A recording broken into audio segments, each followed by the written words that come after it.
하나님의 말씀 사사기 15장 1절과 2절에 있는 말씀, 우리 가지신 성경책을 펴고 우리 함께 마음을 합하여 읽도록 하겠습니다.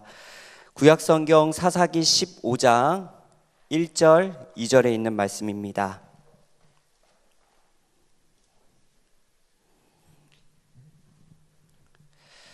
우리 다 함께 읽도록 하겠습니다. 얼마 후에 시작.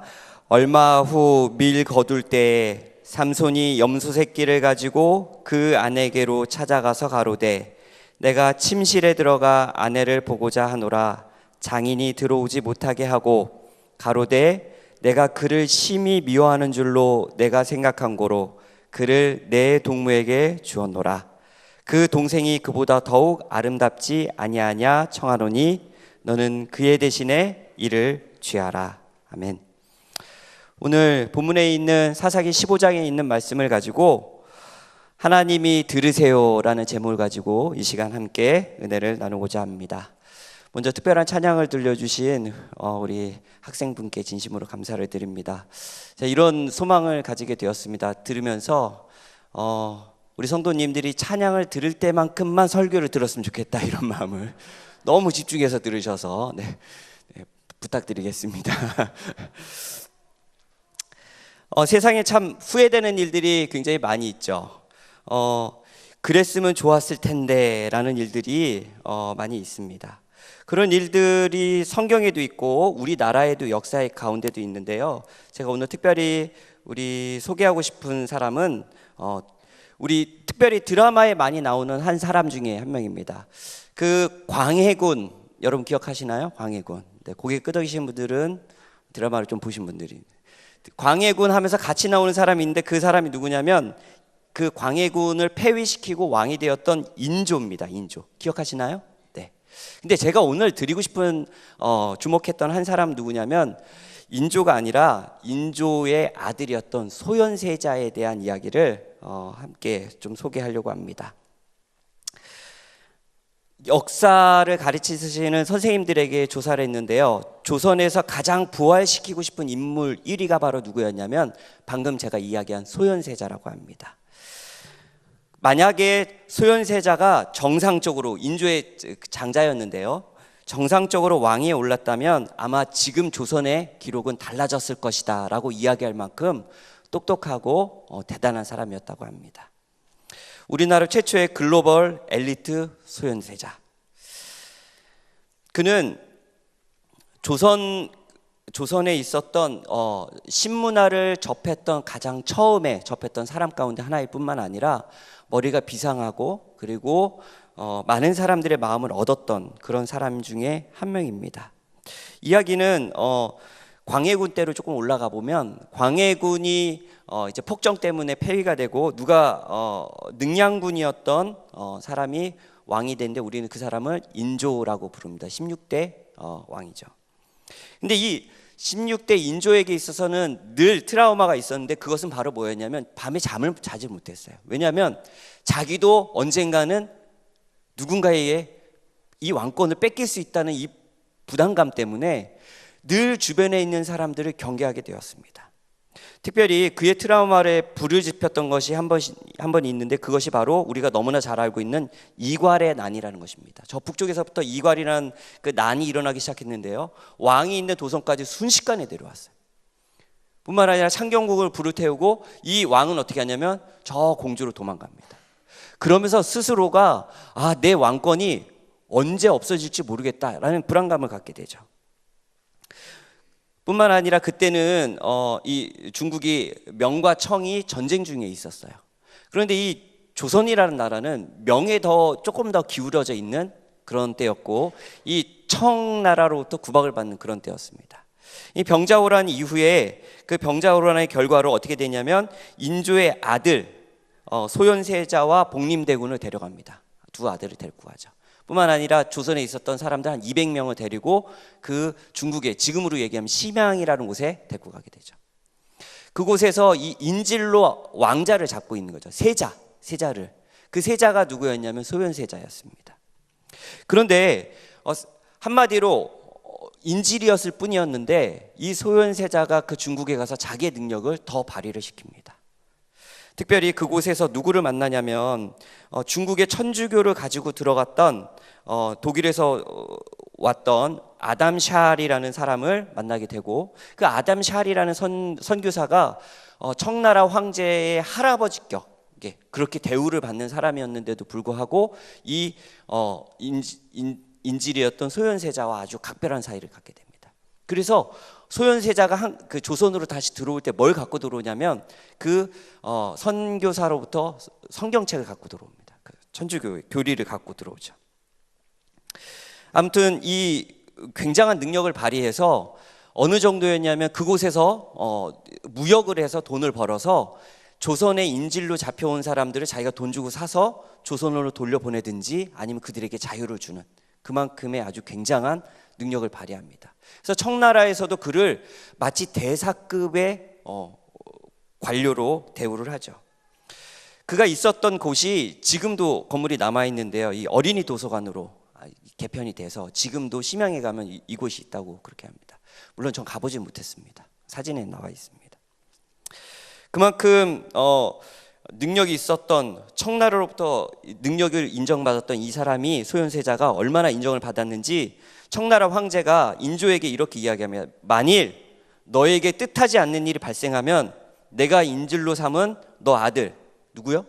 소현세자를 내가 왕으로 삼을 것이다. 이 이야기는 사실 소현세자를 칭찬하는 이야기였음에도 불구하고 이 인조의 마음속에 뭘 짚었어요? 불안감을 짚었다는 거예요. 내 왕권이, 내가 살아있어도 청나라 왕 때문에 내 왕권이 내 아들에게 뺏길 수도 있겠다, 이런 생각을 하죠. 아담 샬의 이 선진 문화를 가지고 돌아오게 됩니다. 근데 돌아온 지 3달 만에 이 소현세자가 죽게 돼요. 참 미스테리한데 죽을 때 실록에 보면 이런 글이 있습니다.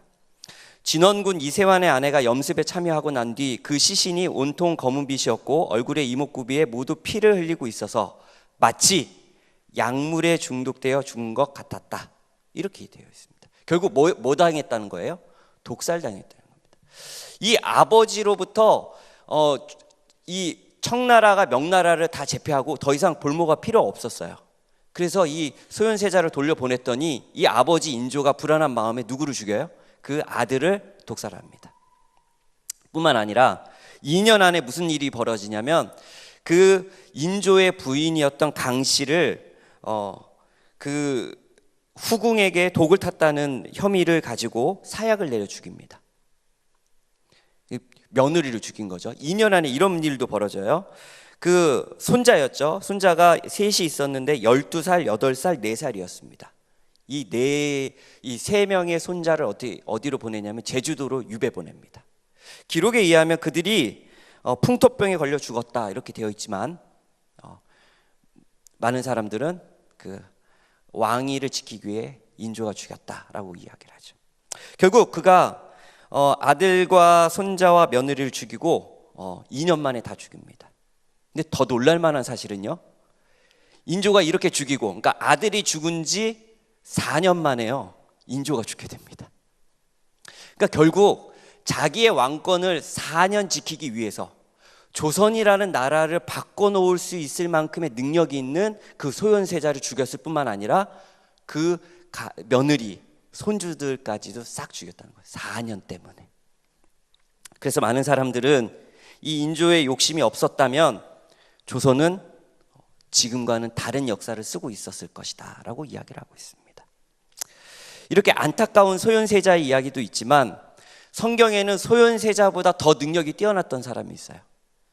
소현세자보다 더 특별한 사람이 있었습니다. 그럼에도 불구하고 소현세자만큼 안타까운 인생의 구구절절한 이야기를 가진 한 사람이 있는데 그 사람이 바로 오늘 본문에 나와 있는 삼손이라는 사람입니다.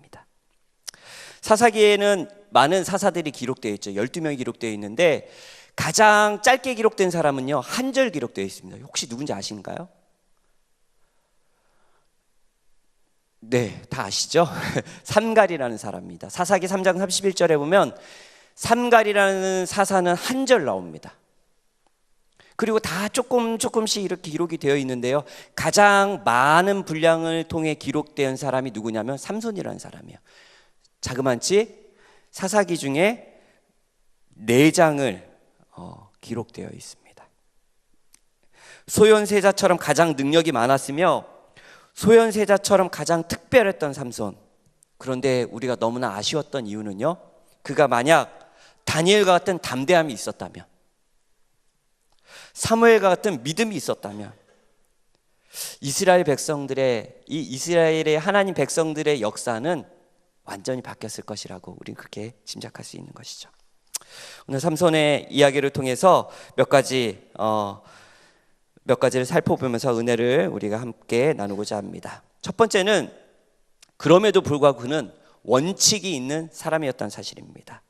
사사기 15장 1절에서 3절, 우리가 1절과 2절은 읽었고요. 시간이 없어서 3절만 제가 읽어 올리도록 하겠습니다.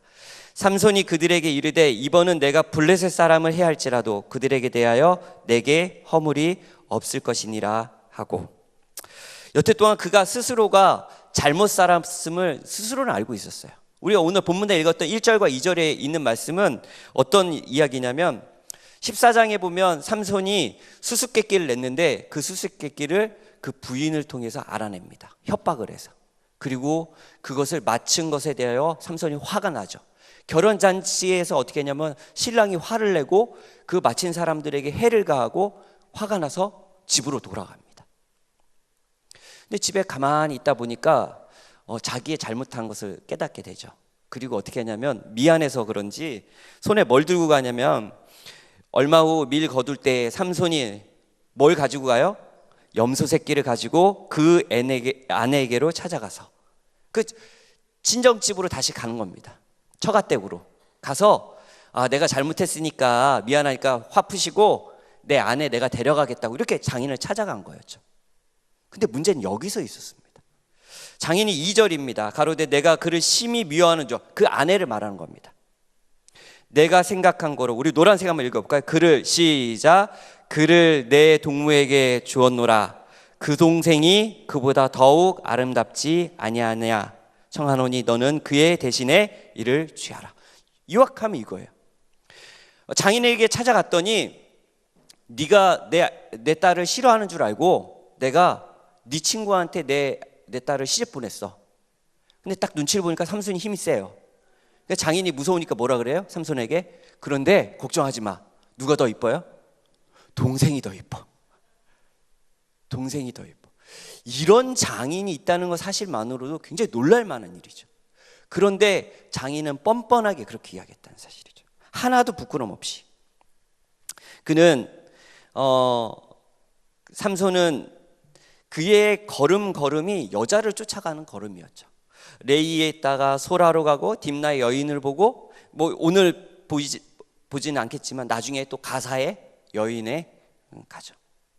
그가 하나님 보시기에 선택된 사람으로 살아가지 않았어요. 그는 무엇이 옳은지 무엇이 그른지를 구별조차 잘 못하는 사람이었습니다. 그가 장인을 찾아갔을 때 그는 그럼에도 불구하고 자기 아내를 자기가 찾아야겠다는 생각을 했죠. 근데 그 이야기를 들은 그는 하나님 앞에 이것은 내가 잘못한 게 아니라 장인이 잘못한 것이다 라고 분명히 이야기하죠. 만약에 삼손이 원칙이 없었다면 뭐라 그랬을까요? 동생이 더 이뻐 그랬어요. 어떻게 했을까요? 어떻게 했을까요? 감사합니다 그랬겠죠. 그런데 그렇게 망나니처럼 살았던 삼손도 여전히 뭔 남아 있었어요? 하나님이 원하시는 원칙은 여전히 남아 있었다는 사실이에요. 그리고 그가 어떻게 하냐면 여우의 꼬리에, 이제 그 뒤에 성경을 보면 이렇게 나옵니다. 여우의 꼬리에 불을 붙이죠. 그리고 거기를 추수할 때니까요. 거기를 다 태워버립니다. 불로 그 블레셋 군인 사람들의 다 불태우고 그 불이 번져서 그 사람들의 마을을 다 태우게 되죠. 결국 그는 그들에게 가서 그들의 잘못을 이야기하고 그들에게 힘을 씁니다. 그 시대는 이스라엘 백성들은 물론이요 블레셋 사람들도 당연히 그들은 원칙이 없는 사람들이었어요. 그래서 사사기는 우리가 너무나 잘 아는 대로 이런 시대라고 이야기하죠. 그때는 이스라엘의 왕이 없으므로 사람마다 자기 소견에 옳은 대로 행하였더라. 누구의 소견대로요? 자기 소견대로. 자기 마음대로 했다는 거예요. 지 마음대로. 아무 약속 없이, 아무 원칙 없이. 사사시대의 가장 큰 문제는요, 원칙이 없었다는 겁니다. 내가 옳다고 생각하면 옳은 거예요. 내가 좋다고 생각하면 그것이 바른 것입니다. 그러나 성경은 그렇게 이야기하지 않습니다. 그 모습이 흘러 오늘날 우리들의 모습과 너무나 비슷하지 않습니까? 무엇이 선이고 무엇이 악인지 구별하기 힘든 세상에 우리가 살고 있죠. 다수가 하면 옳은 것이 되어버린 세상.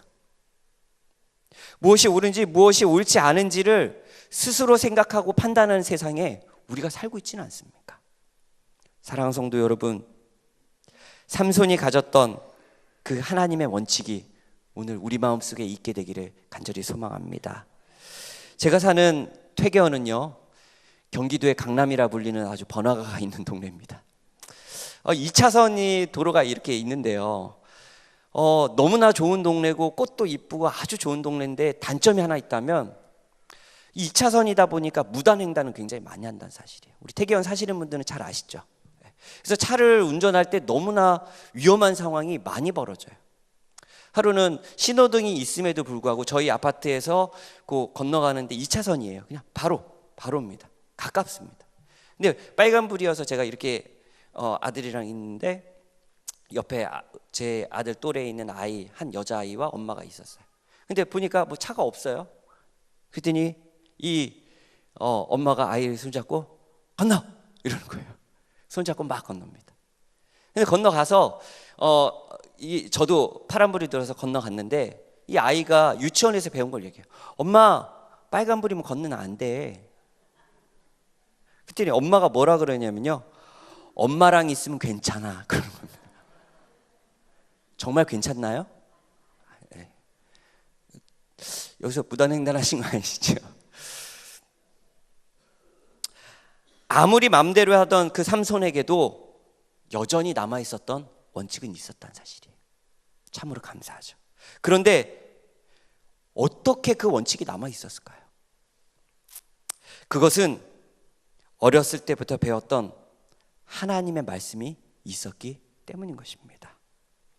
마노아와 그의 아내가 삼손을 향한 노력이 여전히 그의 마음속에 남아있었고, 그것은 하나님께서 그 부모를 통해 그에게 가르쳐줬던 하나님의 말씀이라는 원칙이 그의 마음 가운데 여전히, 죄로 인해서 많이 없어지긴 했지만 그의 마음속에 여전히 남아있었던 것이죠. 교회 증언 1권에 보면 이런 이야기가 있습니다. 8, 10 혹은 12살 된 자녀들은 개인적 신앙에 관한 문제를 알려주기에 충분한 나이다. 8살, 10살, 12살이요. 자녀들이 충분한 나이가 된 미래의 어느 때에 회개하고 진리를 믿게 될 것이라는 말로써 그들을 가르치지 말라. 올바르게 가르치기만 하면 매우 어린 아이들도 죄인으로서의 그들의 상태와 그리스도를 통한 구원의 이치에 대하여 바른 견해를 가질 수 있다. 8살, 10살, 12살이면요 초등학교 1학년, 3학년, 5학년입니다. 그 아이들도요 구원에 대한 이치를 깨달을 수 있대요. 부모님들이요 아이들에게 한 3학년만 돼도 장래 꿈에 대해서 선택하도록 합니다. 너 뭐 될 거야? 앞으로 뭐 할 거야? 너 태권도 배울래? 피아노 배울래? 너 바이올린 배우고 싶니? 이런 선택권을 누구한테 주냐면 아이들에게 줘요. 그럼에도 불구하고 신앙에 대한 선택권은요 주지 않는다는 사실이에요. 아이들이 화요일 날 와서 화요일 기도에 참여하고 기도하고 말씀 듣고 그렇게 해야 된다고 가르치질 않아요. 왜요? 아이들이 뭐 하기 때문에? 어리다고 생각하기 때문에. 그들에게 그런 원칙을요 지금 12살 되기 전에. 그래서 유대인들은요 성인식을 몇 살에 하냐면 12살에 합니다. 그리고 그 12살 때 뭐 하냐면 내가 아는 사람들 다 모아놓고 뭐 하냐면 자기가 설교를 해요. 신앙 고백을 하는 거죠. 충분한 나이라는 사실이죠. 아마도 이 삼손이 가졌던 그 희미했지만 그래도 여전히 갖고 있던 그 원칙은 어렸을 때 부모님이 어른들로부터 배웠던 그 원칙이 남아있었다는 사실이죠. 성경에 보면 이렇게 이야기합니다. 사사기 13장 8절입니다. 마노아가 여호와께 기도하여 가로되 주여 구하옵나니 주에 보내셨던 하나님의 사람을 우리에게 다시 임하게 하사 그로, 그 다음부터 우리 함께 읽겠습니다. 우리가 시작.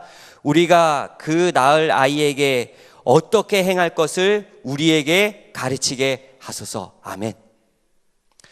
하나님의 천사가 그 마노아의 아내에게 아이를 낳을 거야 그랬을 때 그가 다시 기도해요. 하나님, 낳게 하는 것도 중요하지만 그 천사를 다시 보내셔서 내가 내 아이에게 어떤 원칙을 가르쳐야 되는지 알려주십시오. 이렇게 하려. 사랑하는 성도 여러분, 우리가 우리의 자녀들 뿐만 아니라 다음 세대에게 하나님의 원칙을 가르쳐주는 우리 모두가 되시길 간절히 바랍니다. 우리 아들이 우리 교회에서 제일 좋아하는 사람은 김성효 집사님입니다. 안식일날 제가 제 아들을 거의 못 돌보니까 김성효 집사님 저희 아이와 안리환이라는 그 친구 6살짜리 둘을 데리고 맨날 놀아주세요. 그래서 집에 오면 제 아들이 김성효 집사님 이렇게 이야기합니다. 저보다 더 좋대요. 그런데 어느 날은 저에게 이런 이야기를 합니다. 자기도 집사님이 될 거래요. 누구 때문에요? 김성효 집사님 때문에. 이 아이는 김성효 집사님을 통해서 원칙을 배운 거예요. 나중에 커서 뭐가 되고 싶다고요? 집사님이 되고 싶대. 그러면서 저보고 이러는 거예요. 이상수 집사님이야? 이렇게 물어보는 거예요. 그래서 제가 아주 당당히 목사니까요. 아니야, 이상수 목사님이야. 그랬더니 제 아들이 집사님 했으면 좋겠대. 아빠도 집사님 했으면 좋겠대. 이 원칙은요, 가르칠 뿐만 아니라 보여지는 것도 포함된다는 사실을 우리 모두 기억하시길 간절히 바랍니다. 특별히 우리 아이들에게, 청년들에게, 학생들에게, 어린이들에게 닮고 싶은, 정말 그래서 내 꿈은 장로님이에요 이렇게 이야기할 수 있는, 내 꿈은 집사님이에요 이렇게 이야기할 수 있는 우리 교회의 원칙들이 되어주시길 간절히 부탁드립니다. 하나님은 그 삼손의 이야기를 듣고 계셨어요. 그렇게 했을 때 그가 그렇게 일을 벌이고 난 다음에 사사기 15장 9절에서 13절에 보면 이런 이야기가 있습니다. 제가 읽어드리진 않고 설명을 드리면, 그 불이 다 탔을 때 그 사람들이 화가 나서 누구에게 다시 찾아오냐면 이스라엘 백성들에게 찾아옵니다. 그리고 딥나에 있던 이 사람들이 레위, 유대인들이, 유다 사람들이 있는 곳에 다시 올라와요. 그리고 그들에게 내가 너희를 가만두지 않겠다 이렇게 협박을 하죠. 그래서 왜 우리한테 이렇게 하냐 그랬더니 삼손이 벌였던 그 이야기를 다 알려줘요. 그렇게 했을 때 그들이 유다 사람 3,000명이 우리가 그럼 잡아줄게 이렇게 이야기합니다. 삼손을 잡으러 온 블레셋 사람들에게 유다 사람 3,000명이 뭐라 그러냐면요, 걱정하지 마, 야 가만히 있어, 우리가 잡아줄게 이렇게 이야기합니다. 그리고 사사기 15장 11절입니다. 제가 읽어드리겠습니다. 유다 사람 3,000명이 에단바위 틈에 내려가서 삼손에게 이르되 너는 블레셋 사람이 우리를 관할하는 줄 알지 못하느냐? 내가 어찌하여 우리에게 이같이 행하였느냐? 삼손이 그들에게 이르되 그들이 내게 행한 대로 나도 그들에게 행하였노라. 그렇게 이야기합니다. 그 삼손이 그곳에 숨어 있을 때 3,000명이 삼손을 데리러 와요. 그리고 너 때문에 우리가 이렇게 됐다. 그 뒤에 있는 성경절을 읽어보면 뭐라고 하냐면 삼손이 너희가 나를 해하지 마라, 내가 잡혀주겠다, 그렇게 이야기해요. 그때 유다 사람들이 삼손을 묶습니다. 그런데요, 묶을 때 우리 같으면 그래도 같은 민족이고 그래도 같은 동네 사람이고 같은 목적을 가진 하나님 백성들인데 묶어도 조금 느슨하게 묶거나 그래야 되지 않겠어요? 풀기 쉽게, 도망갈 수 있게. 그런데요, 성경에 보면 2번 묶습니다. 3줄로 아주 단단하게 묶죠. 그들은 삼손과 협력한 것이 아니라 누구와 협력하냐면 이방 민족과 협력하게 됩니다. 오랜만에 올바른 그것도 자기의 화를 푼 것이었지만 하나님의 뜻에 맞는 삼손이 일을 했어요. 그럼에도 불구하고 그에게 그때는 유다 사람들이 오히려 삼손과 협력하기에 가장 좋은 때였죠. 반대로 삼손과 협력하여 그 블레셋 이방 민족을 물리쳤다면 어땠을까요? 하나님께 영광이 되지 않았을까요?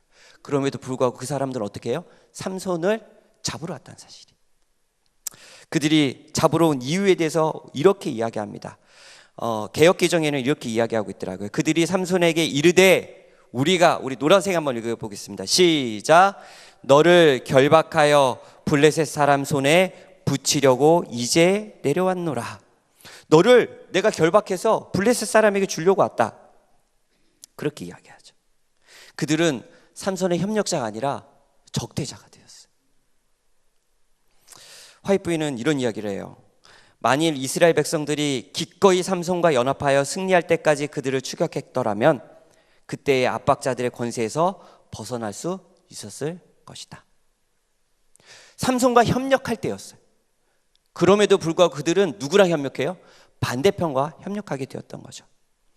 부조선자 564페이지에 이런 말씀도 있습니다. 여호와께서 구원자를 일으키셨을 때에도 그들은 가끔 그들의 구원자를 버리고 원수들과 연합하려 하였다. 그들의 실패가 거기에 있었다는 사실이죠. 그들은 하나님의 뜻에 하나님이 무엇이 옳은지를 보지 않고 오히려 반대편에 서서 하나님의 뜻과 반대되는 일을 했다는 거예요. 왜 그랬을까요? 그들이 왜 이 안타까운 일을 했을까요? 성경은 이렇게 이야기합니다. 우리 함께 읽겠습니다. 사사기 15장 11절입니다. 유다 사람 시작.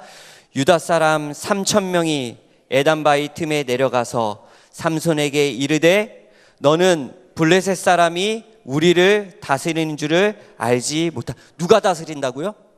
블레셋 사람들은. 맞나요? 틀리나요? 틀렸어요. 그들을 다스리시는 분은 누구였어요? 하나님이셨어요. 근데 그들 스스로가 이야기하기를, 스스로 고백하기를 자기를 다스리는 것은 누구라고요? 블레셋 사람이라고 이야기합니다. 그들의 왕은 하나님이라는 사실을 그들은 이미 잊어버렸어요. 그들은 하나님을 버리고 그들의 원수와 연합했을 뿐만 아니라 그들을 구원하기에 보낸 그 구원자도 버렸다는 사실이죠. 그런데요, 그런 일이 성경에 너무나 많이 있어요. 출애굽기 32장에 보면 모세가 오랫동안 하나님께 그 율법을 받으러 올라갔을 때 32장 1절에 보면 이 모세 곧 우리를 애굽 땅에서 인도하여 낸 사람은 어찌 되었는지 알지 못함이라. 그러면서 뭘 만들어요? 금송아지를 만들어요. 그들을 애굽에서 이끌어내신 분이 누구예요? 하나님이에요. 그럼에도 불구하고 보이지 않는 누구를? 모세가 그들을 이끌어냈다. 그렇게 이야기하죠. 요한복음 19장 15절에 보면 예수님이 십자가에 달려 돌아가실 때 이런 이야기가 있어요. 요한복음 19장 15절입니다. 빌라도가 이르되 내가 너희 왕을 십자가에 못 박으랴. 이렇게 이야기해요. 누가요? 오히려 빌라도가 그렇게 이야기했어요. 그런데 여러분 그거 아세요? 대제사장들은 대답하여 가로되, 대제사장들은 뭐라고 이야기하냐면요, 가이사 외에는 우리에게 왕이 없나이다 하니. 오히려 빌라도는 예수 그리스도를 너희의 왕이라고 이야기했는데 대제사장들은 뭐라고 이야기해요? 그 예수 그리스도가 왕이 아니라 누가 우리의 왕이라 그래요? 가이사 외에는 우리의 왕이 없다고. 사랑하는 성도 여러분, 우리는 왕이 있습니까? 지난 3일 동안 우리는 왕이 있는 것처럼 살았습니까? 세상의 왕이 아니라 하나님이 우리의 왕인 것처럼, 하나님이 우리를 인도하신 것처럼 우리는 살았습니까?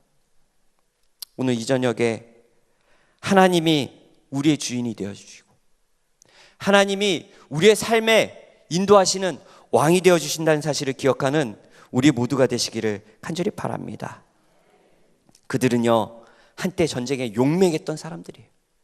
그 가나안 땅에 들어갔을 때 장정한, 키가 크고 힘센 그들은 믿음으로 다 물리쳤어요. 그랬던 이스라엘 백성들이 도덕적으로 쇠퇴하여 무기력하게 되었던 것이죠. 그들의 신앙이 상실되자 그들은 하나님도 잃고 하나님도 기억 못하고 그들의 대적이 그들의 왕이 되었다는 사실 우리가 기억하게 되길 간절히 바랍니다. 여러분 기억하세요. 하나님이 우리 왕이 자리를 뺏기면요, 그 자리에 우리의 원수가 앉게 된다는 사실을 우리가 잊지 않게 되기를 간절히 바랍니다. 만약에 그들이요 기드온의 300용사와 같았으면 어땠을까요? 네. 사실 기드온과 삼손은 비교할 수가 없죠. 그죠? 누가 훨씬 나아요? 삼손이 맨손으로 사자를 찢어서. 그런데 여러분, 그 심약한 기드온일지라도 연합한 300명 있을 때, 하나님과 연합했을 때 그들은 엄청난 일을 했어요. 근데 우리가 기억해야 될 한 가지 사실은요, 3,000명이라 할지라도 하나님 없는 3,000명은 아무 소용없다는 사실을 기억하게 되길 간절히 바랍니다. 그들은요 삼손을 놓치는 실수를 했어요. 그때 삼손의 손을 잡았어야 돼. 그리고 블레셋을 물리쳤어요. 그거보다 더 큰 실수는, 가장 큰 실수는 하나님을 놓쳤다는 것입니다. 저를 한번 따라해 보실까요? 하나님과 협력할 때 실패는 없다. 정말 그렇습니다, 여러분. 300명이 아니라 3,000명이 아니라 3명만 있어도, 아니요 1명만 있어도 하나님과 협력한다면 우리에게 실패가 없다는 사실을 기억하는 우리 모두가 되시길 간절히 바랍니다. 그렇게 잡혀간 삼손은 그들 앞에서 그렇게 꽁꽁 눈치 없이 묶은, 그 자기 동족들이 눈치 없이 꽁꽁 묶은 그 줄을 한 번에 풀어버리죠. 그리고 그들과 싸웁니다. 혼자서요. 그러나 그는 혼자가 아니었어요. 왜냐하면 성경에 보면 그는 하나님께 부르짖었어요. 3,000명을 뒤로 하고 왔지만 그에게는 여전히 그의 음성을, 그의 부르짖음을 들으시는 하나님이 계셨어요. 삼손이 심히 목마름으로 여호와께 부르짖어 가로되 주께서 종의 손으로 이 큰 구원을 베푸셨사오니 내가 이제 목말라 죽어서 할례 받지 못한 자의 손에 빠지겠나이다. 하나님이 레이의 한 우묵한 곳을 터치시니 물이 거기서 솟아나오는지라. 삼손이 그것을 마시고 정신이 회복되어 소생하니 그러므로 그 샘 이름은 에나꼬레라. 이 샘이 레이에 오늘까지 있더라. 그들의 전쟁 가운데 그들은 여태 동안 하나님 없이 전쟁을 했어요. 그럼에도 불구하고 그들에게 삼손은 하나님을 부르짖었을 때 하나님은 그의 음성을 듣게 되었습니다. 그리고 그에게 성경 그대로 여호와 신의 권능을 임하셨어요. 여호와 신의 감동하게 하셨어요. 그렇게 해서 그 앞에 있던 나귀 턱뼈로요 몇 명을 죽이냐면 1,000명을 죽입니다. 1,000명이랑 싸워서 죽는 게 아니라 1,000명을 때리다가 보니까 뭐예요? 기진해서 죽겠다는 거예요. 여러분 놀랍지 않으세요? 우리가 고민해야 될 건 뭐였어요? 1,000명을 어떻게 물리칠까가 걱정이었는데 이 삼손이 지금 하나님께 부르짖을 때 그 부르짖음은 뭐였냐면, 하나님 내가 1,000명을 때리다 보니까 이제 기진해서 목말라 죽겠습니다. 이렇게 하나님께 부르짖는 거예요. 그렇게 희망 없는, 그렇게 원칙 없는, 그렇게 선악을 구별 못하는 그곳에서 그에게 마지막 희망이 있었으니 그것은 바로 하나님께 부르짖을 수 있었다는 것입니다. 사랑하는 성도 여러분, 그렇게 잘못했던 삼손도 부르짖었을 때 하나님께서 그 부르짖음에 응답했다는 사실을 기억하는 우리 모두가 되시길 간절히 바랍니다. 삼손은요 하나님께 부르짖었어요. 그리고 하나님께서 그 음성을 들으시고 그곳에 한 샘을 내셨는데 그것이 에나꼬레, 부르짖는 자의 샘이라는 그 샘을 그 레이에 두셨다는 것입니다. 오늘 이 저녁 이 자리가 우리가 하나님께 부르짖어 에나꼬레, 하나님이 응답하시고 하나님이 우리의 삶의 주인이 되신다는 그 사실을 경험하는 그 자리가 되기를 간절히 바랍니다. 오바마 대통령이 대통령 되기 전에 소개했던 한 그림으로 유명한 그림입니다. 조지 프레드 와치의 희망이라는 그림입니다. 이 그림을 보면서 어려운 상황 속에서도 이 오바마 대통령이 최초의 흑인 대통령이 되겠다는 희망을 가졌던 그 그림이라고 소개하면서 유명해졌던 그 그림. 그런데 얼핏 보기에는 우리가 생각하는 희망과는 거리가 없어 보이죠. 쓰러져간 한 맹인이 눈에 붕대를 감고 한 여인이 하프를 키는데요. 그 하프마저도 오래되고 낡은 하프입니다. 그런데 그 하프를 자세히 보면요, 줄이 다 끊어지고 뭐가 남아있어요? 줄 딱 하나가 남아있어요. 그래서 이 작품의 제목이 뭐냐면 희망입니다. 다른 게 다 끊어졌는데 뭐가 남아있어요? 한 줄이 남아있다는 사실이에요. 그 남아있는 한 줄 때문에 이 그림의 작품명이 절망이나 고통이 아니라 희망이 될 수 있었다는 사실이죠. 수많은 민족들이 삼손을 뒤로 했습니다. 도와주기는커녕 반대 세력으로 돌아섰어요. 그러나 그에게 딱 남은 한 줄이 있었는데 그분이 바로 누구였냐면 하나님이셨어요. 모든 문제의 해결자이시며 구원자이시고 그리고 언제나 부르짖을 때 응답하시는 그 하나님이 삼손의 구원자이셨던 것입니다. 연약한 인간은 하나님을 의지한다고 말로는 하지만 문제가 생길 때 늘 해결책을 찾죠. 사람을 찾습니다. 오늘 이 저녁 우리 삼손의 모습을 바라보면서 우리의 마지막 딱 한 줄이 하나님이 되시길 간절히 바랍니다. 그리고 그 한 줄에게 우리 하나님에게 우리 부르짖는 우리 모두가 되시길 간절히 소망합니다. 성경은 이렇게 이야기합니다. 너희 중 한 사람이 1000명을 쫓으리니 이는 우리 노란색 함께 읽겠습니다. 시작. 너희 하나님 여호와 그가 너희에게 말씀한 것 같이 너희를 위하여 싸우심이라. 너희를 위하여 싸우심이라. 아멘. 오늘 이 시간 우리 다시 한번 하나님께 부르짖고 안식일까지 우리를 대신하여 하나님이 싸우실 수 있도록 우리의 삶의 왕의 자리에 하나님을 모시는 우리 모두가 되시기를 간절히 바라면서 말씀을 마치겠습니다.